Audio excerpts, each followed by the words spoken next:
there, welcome back to my channel. If you are new here, my name is Katie. I am a NASM certified personal trainer, performance enhancement specialist, body neutral personal trainer, and elite level power lifter. And today I'm gonna do something a little bit different. Today I'm gonna do my first Q&A. I've been wanting to do a Q&A for a while, but I just kind of kept putting it off, couldn't find the time. So you know what? I made time. We're gonna do it today. I put up a little question box on my Instagram story and y'all flooded it with questions. I am so excited to dive into this. Let's get to it. Just a couple of generic things right off the bat. My name is Ekaterina, but I go by Katie. I am 27 years old, but I will be 28 at the end of next month.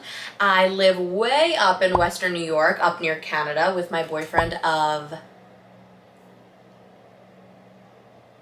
almost 8 years now. I mainly do TikTok and Instagram, and within the last couple of months, I've been starting to kind of gravitate more towards YouTube. I've been really enjoying the longer form content, so here we are. So I'm gonna start with like health, fitness, gym stuff, since that's what y'all really kind of know me for. Okay, I love this question. Did you get Joe into powerlifting or vice versa, or did y'all get into it separately? So Joe is my boyfriend. I got Joe into powerlifting. I started powerlifting about a year into my fitness journey. I started my fitness journey in December of 2015. I was a New Year's resolutioner. I support all my New Year's resolutioners out there. I was a resolutioner at one point too, which is honestly why it's so important to me to create a positive gym environment, because I don't think I would be where I am today without the positivity that I was surrounded with when I first joined the gym. So I started lifting in December of 2015, and I had my first powerlifting competition in March of 2017, and I fell in love with it. Joe came to support me at that meet. That was his first introduction to powerlifting. It really inspired him to start getting into lifting. So he started lifting after that and started kind of just lifting to get stronger, but not necessarily with the focus of powerlifting. And then at my second meet, Joe came to support me again. He did not compete yet, but at my third meet was the first time that we finally competed together in the same meet on the same day. How do you program your workouts when you're not prepping for a competition versus when you're in prep? This is a fantastic question, and this is obviously specific to powerlifting prep. Your off season will be a lot of hypertrophy work, a lot of work that really hones in on all of the shit that you suck at, all of the imbalances that you have, and all the things that you don't really get a chance to focus on in your prep season. So in your off season, you're gonna be doing a lot of higher rep stuff. Personally for me, I do a lot of AMRAPs in my off season. If you are following any of my week of workout videos now, you know that AMRAPs and I are just buddy right now. So you're gonna be doing a lot of higher rep stuff in order to build up your aerobic capacity, build up your hypertrophy. Hypertrophy is where we build bigger muscle, not necessarily stronger muscle, but bigger muscle has a better potential to eventually become stronger muscle. You're most likely gonna be doing a lot of unilateral work, and you're probably just gonna be doing a lot of variations that you don't have the opportunity to necessarily do when you're focusing on your competition squat, your competition bench, and your competition deadlift. Personally for me, I do a lot of front squatting since I low bar squat in meet prep. I also conventional deadlift in my off season because I sumo pull for competition. So stuff like that. It's the building season, remember. So yeah, reps will be higher, your rest time will be shorter, and your weights will be lower. How do you know what type of training or movements align with your goals? This is a really good question, and there's a lot of misconception about it. The first thing that comes to mind for me with questions like this is when people say, how should women train as compared to men? There should not be, or there doesn't have to be, a difference in how women and men train. Muscles don't know gender. Muscles know tension. But to get more specific with this question, what type of movement should you do for your goals? First and foremost, movement that you enjoy. That's it. The number one most important thing is that you enjoy the program that you're on, because if you enjoy it, you're most likely to stick with it. I would personally rather you have a mediocre program that you're 80 to 90% consistent with than have a perfect program that you never touch. You should still be cycling through all the different types of training phases. We can kind of break it down pretty simplistically into strength, endurance, hypertrophy, functional or sarcomere hypertrophy, and relative strength. Now you should still be cycling through all of these training phases regardless of what your goals are. Your goals simply determine where you're gonna spend the most amount of time amongst these training phases. So me personally, I'm a competitive powerlifter. I spend a lot of time in relative strength, And in my off season, I cycle through all the other ones to then get the most that I can out of my relative strength. Here's an example. Hypertrophy is one of the most, if not the most common training phase that people spend a lot of time in. Hypertrophy is where we build bigger muscle. Again, like I said before, not necessarily stronger muscle, but bigger muscle has a better potential to become stronger muscle. So if your goal is to build bigger muscle, you're gonna spend a lot of time in hypertrophy. But if you only spend all of your time in hypertrophy, you may not be getting the most out of that hypertrophy. Let's say you're doing dumbbell overhead presses with 10-pound dumbbells. You're always doing the same weight for the same reps. Why can't I get past 10-pound dumbbells? Take a second to dwindle down into sarcomere hypertrophy or even a relative strength and build stronger muscle. Now, the next time you come back into that hypertrophy, maybe you're doing your overhead presses with 15-pound dumbbells. That's going to increase the metabolic demand, increase the muscular fatigue, and just increase how hard your body has to work in that hypertrophy phase. So when it comes to figuring out how you should train for your goals, don't overcomplicate it. So many of you think it has to be perfect. It has to be exactly what I need.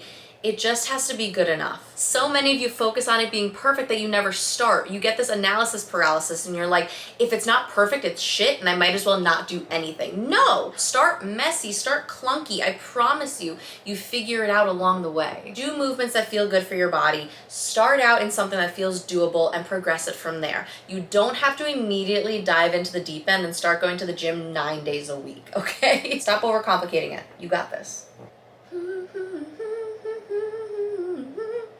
When lifting, what should your working weight look like? Should it just be under your max? This is such a good question that I get so often, and I don't have an answer for you. I can't tell you exactly what your working weight should be, right? But I have some guidance for you. The short answer is it depends. The main thing that it depends on is what type of training phase you're in. If you are in a hypertrophy or even like a strength endurance phase doing really high reps, there's no way that you're gonna be able to do 12, 15 plus reps with something just under your max. So this is why I, as a coach, love using RPE-based programming. RPE stands for rate of perceived exertion, and that's just a super fancy way of saying how hard did that feel on a scale of 1 to 10. 1 is you and I sitting here right now. We're not working very hard. 10 is like you are maxing out. You might die under this bar, okay? I personally have my clients train anywhere from like an 8 to a 9.5 RPE. Now, RP and RIR work very nicely hand in hand. RIR, reps in reserve. Again, an overly fancy way of saying how many reps do you think you have left in the tank. RP 10, you have 0 reps left in the tank.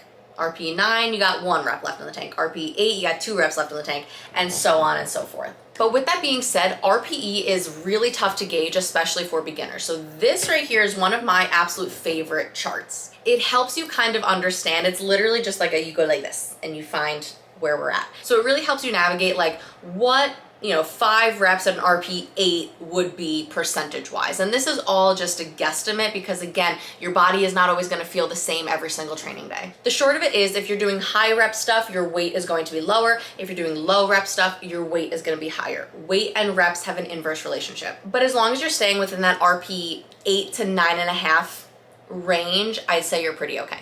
Other than your deload week. Your deload week, you should come down to like RP 6, 5.5, 6. All right. Have you done any fitness challenges? If so, would you recommend any? No and no. I don't believe in 30-day, 60-day, whatever challenges. They actually grind my gears so much. So no, I have never run any, I will never run any, and I would not recommend any. I see the pros and cons of it. I see more cons than pros, but the pro that I do see is it can be great in kickstarting some kind of transformative journey for you. But the major con is that it's normally asking way too much of you and not meeting you where you're at. It's a coach's job to meet their clients where they're at. So a lot of times it sets people up for failure. It's disguised to look as it's going to set you up for success, but more often than not, it sets you up for failure, and then you're left thinking, what's wrong with me? Why can't I do this? Maybe I'm not cut out for this. You're cut out for this. You just tried to dive into the deep end before you have your swimmies on. So no, I don't recommend challenges. I don't do challenges. You will never catch me doing a challenge with my business, I promise you. Squat depth, how do I lose past the fear of getting stuck down there? A bunch of pause squats and knowing how to fail. I'm going to put a video right here of how to bail a back squat. It is so much less scary to load up weight or to, go all the way down if that's something that you're scared of when you properly know how to bail. What it comes down to is just spending more time in that position. Spend more time in the position that you're scared of, and I promise you, it'll get more comfortable. How tall are you and what is your setup for bench? I'm 5'1" and always looking for tips. I actually love this question because I've been playing around with my bench setup for a couple of months now. I am 5, almost 3, which I think is the most 5'2" thing somebody can say. So I am also a shorty.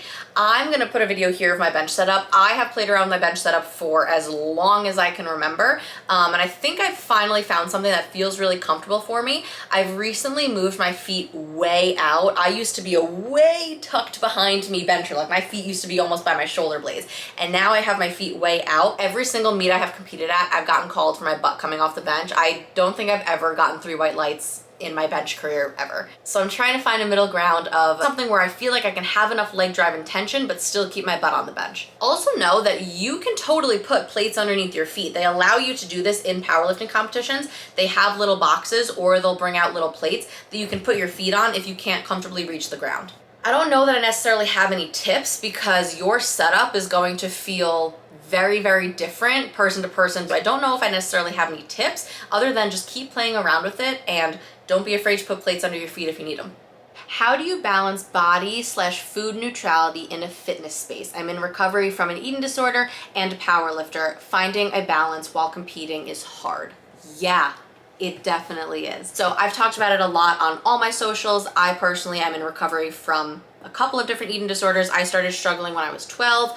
I am 20, almost 8 now, and it's very, very hard to navigate. For me personally, the only safe way for me to exist in the fitness space is in the body neutrality space. Even after years of being in recovery, it still is an active choice every day to choose the right path for me. And that's okay. I don't necessarily know that it will be something that I ever am completely rid of. And that was a really hard pill to swallow at first, but it gets easier every time you make that choice to stay on that recovery path. There are so many ways to be healthy, and that's why I gravitated towards powerlifting. Focusing on what my body can do in this sport versus how it looks, that's what I'm literally all about. So that's why I gravitated towards powerlifting.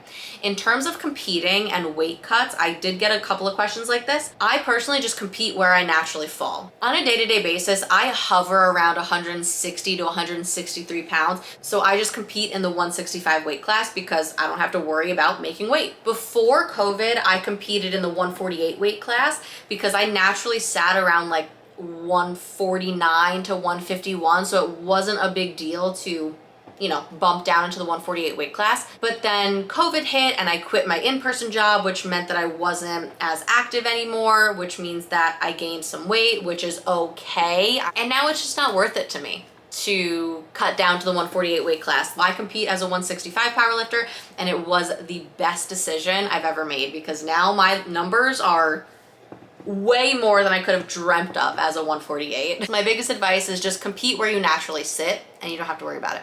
All right, let me do a couple more health ones. Home gym essentials, that's actually a really good question. I personally think that bands are one of the most versatile pieces of equipment that you can get. You can basically make your own cable machine with them. You can load them up in a lot of creative ways. I love bands. But for like an actual home gym, for Joe and I personally, we are in, and have been for a while, in the home building stage of our life, working on house stuff for a couple of years now. But for us personally, squat racks, at least 2 squat racks, at least 2 competition benches, a buttload of dumbbells, a bunch of power bars. We personally like Ohio power bars better than Texas power bars, so most likely get some Ohio power bars, a deadlift bar, a cable machine. I want a hip thrust machine. What else? I would love a belt squat machine. There's a lot of things. We have like a dream home gym Google Doc, so like our dream home gym stuff, and we're always adding to it. So yeah, just a bunch of weight, a bunch of plates. I am so excited for a home gym.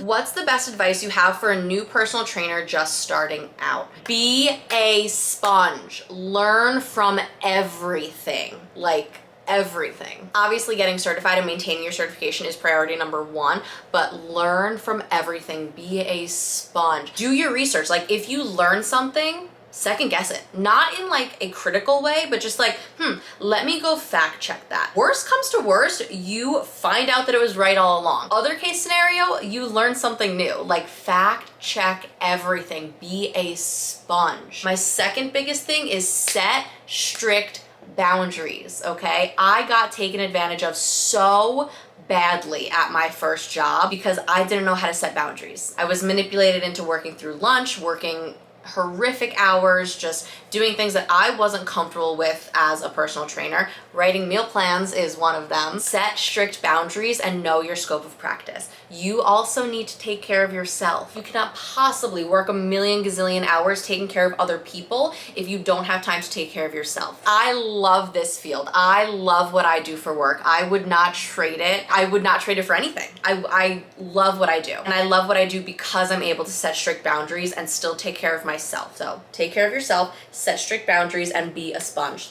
My biggest pieces of advice. All right, there's so many good questions. I don't know how I'm supposed to pick one. All right, I have 3 more that I'm eyeing.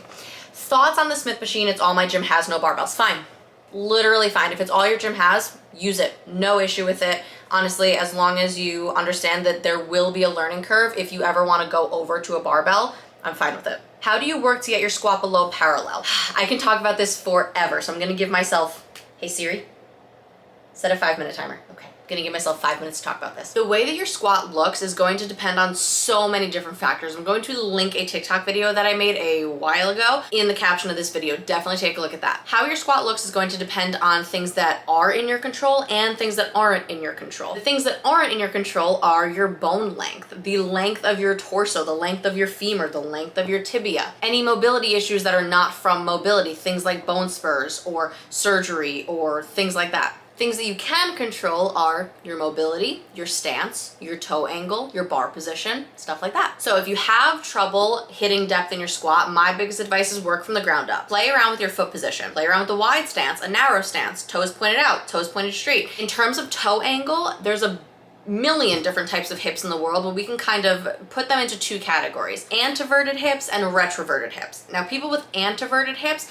their femur sits a little bit more internally rotated in the socket of what's called their acetabulum or their hip socket. People with anteverted hips will have to squat with their toes straight. If they turn their toes out, they're like, ugh, I feel like I can't get any lower, because you can't, because the femur is literally hitting the front of your acetabulum and you can't get any lower. You are stuck. People with retroverted hips, like myself, our femur sits a little bit more externally rotated in the socket of our hip. So we have to squat with our toes out. If I try to squat with my toes straight, I get to the bottom and I'm like, why can't I get any lower? I feel stuck, because I am. Again, the head of that femur has nowhere else to go. So definitely play around with your toe angle, play around with your stance. Those are some things you can control. Look at your ankle mobility, another thing that you can control. If all of that is still not working, take a look at your knee and your hip mobility. Look at your degree of hip flexion, how much you can bend your hip up towards you. Look at your bar position. You might be a little bit more suited for a low bar position. There's so many different things you can change, but I would say 80% of the time, 70% of the time, it's oftentimes fixed by finding a foot position and toe angle that works for you. I did it in under 5 minutes. I still have 1 minute and 15 seconds left on my timer. That's amazing. How do you work on muscle imbalances? My left side is stronger than my right side. Unilateral work. Unilateral work is fantastic for muscle imbalances. It'll force both those sides to work individually. It's one of the biggest things you can do for muscle imbalances. Lots of unilateral work. Sorry. Okay, that's it for fitness questions. Yes. Next up, I want to talk about hiking. I only got 1 hiking question, but I still want to talk about it because it is something so near and dear to my heart. My boyfriend Joe and I are exactly halfway through our Adirondack 46ers challenge. There are 46 high peaks in the Adirondack Mountains, and we are hiking all 46 of them. We have done 23 out of the 46 so far. What's the next hike on your list? Looking forward to some Adirondack content. I wish I had an answer for you. We are currently in the midst of making our schedule for the summer, so hopefully in a couple of weeks on Instagram or TikTok, I will have updates for you, but as of right now, I don't have any updates. My personal goal, I would love to be able to hit another 6 to 8 high peaks this summer. I think that is extremely doable. The only reason I put that number very low is because we have a lot of other things going on this summer, so kind of staying on the conservative side, and 6 to 8 more high peaks this summer would be incredible. It is May 7th. Hopefully we'll be able to hike within the next month or so. It is currently mud season in the Adirondacks. Mud season is from April 1st to like the middle of May. This is where all the snow is melting and it's just insanely muddy in the Adirondacks, so it is strongly discouraged to hike anything above 3,000 feet elevation during mud season. You can do lower elevation hikes, but you cannot or should not hike anything above 3,000 feet. So hopefully come June, we will be well on our way into hiking season. All right, I think last topic, I might do some like random at the end, but last topic I wanna get into is work stuff, business stuff, things like that. So first one, not my business, but how did you become Petula spokesmodel? I have been wearing Petula for years. I've been wearing Petula since way before they asked me to be a spokesmodel. I annoyingly just tagged them in everything that I posted. Everything. And one day I looked at my phone and I got a message from one of the Petula girls. She was like the ambassador representative for Petula at the time, and she was like, hey, we love your stuff. I was like, literally I called everybody I knew. I called Joe. I was like, I know you're at work, but Petula just reached out to me. Oh my God. Like I literally called everybody I knew. And 3 years later, I am still working with them and I love it so much. I love the company. I love the team. I love the girls that I work with. It is so fantastic. I have not been let down since working with Petula. I love it. It's so much fun. If you're looking to become an ambassador, and this goes for any company ever, never do anything for free. If a business tells you, yeah, we would love to have you as an ambassador, you have to spend this much money per month on buying products, the answer is no. The answer is no. Either they give you products for free or they pay you, or both. You never do anything for free and you never spend your own money, okay? You are doing them a service. You are working for them. You are posting on your platform to help bring them business. They pay you, they compensate you in some way. Secondly, be very careful who you work with. You want to create trust with your followers. I personally only work with brands that I actually love their shit and I've used their stuff for a long time. Petula being one of them. All of this just to say, be careful who you work with and make sure that you actually like the products, make sure that you can actually promote it, because people notice when you just keep jumping. Right? Yes, it is a business contract. You are doing a business service, but you also want to build trust with your followers. And I think that jumping ship very easily is not a great way to do so. So that's my little advice if you're looking to get into influencing. I never thought I would say that. Wow. That is a statement that I never thought would come out of my mouth. I'm an influencer. Oh my God. How you started online coaching and creating and picking an app for your fitness program. Such a good question. I started working in person first, and I think that if you want to go online, it is vital to work in person for at least 6 months, preferably upwards of a year. I worked in person for about 2.5 years. I worked with high school, college, and some professional athletes. That's where the performance enhancement specialization comes into play. Performance enhancement specialization, that is just a specialization through NASM, the National Academy of Sports Medicine, that allows you to work with athletes. And that specialization was required of me for my previous place of employment. So I worked at my previous place of employment in person for about 2 years, and burnout hits you like a truck. Burnout hits you like a motherfucking truck.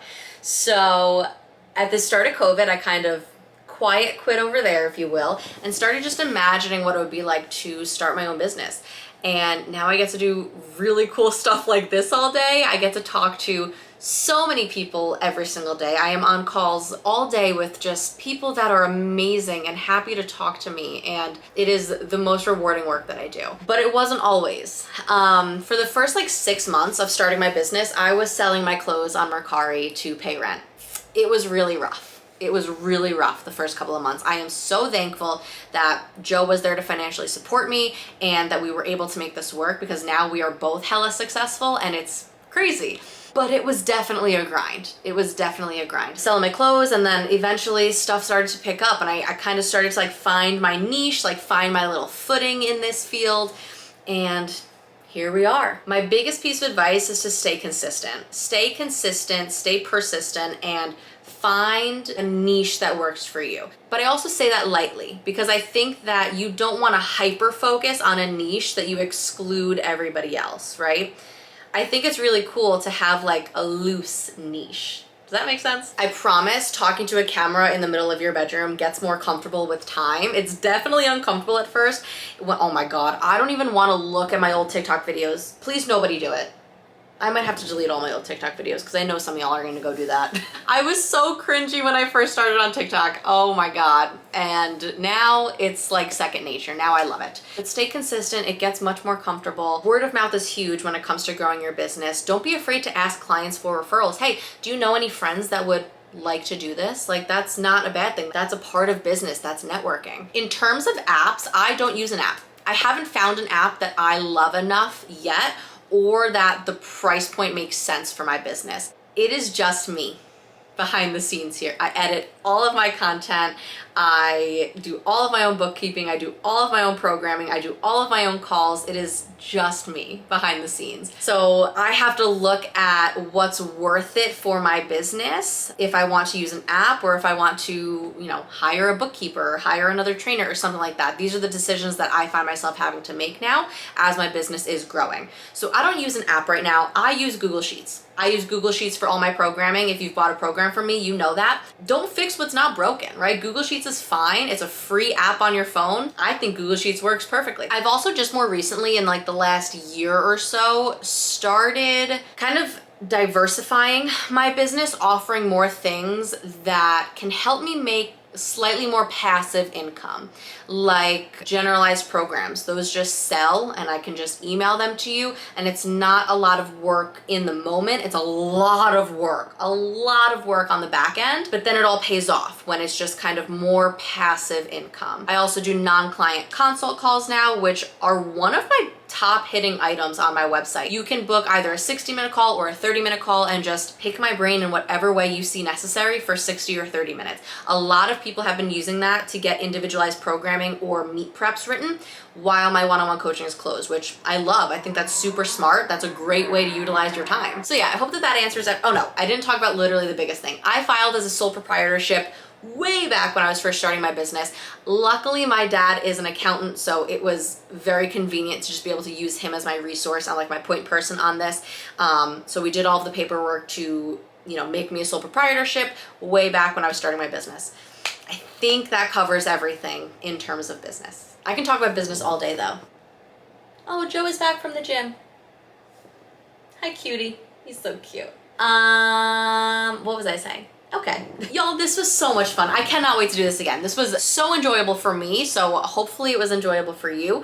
I will absolutely be doing one of these again. Let me know if you enjoyed it. Let me know if I got to your question. Let me know if I didn't get to your question. I would love to still answer some more in the comments. So I will see you in the comments, and I will see you next time for another week of workouts. Bye!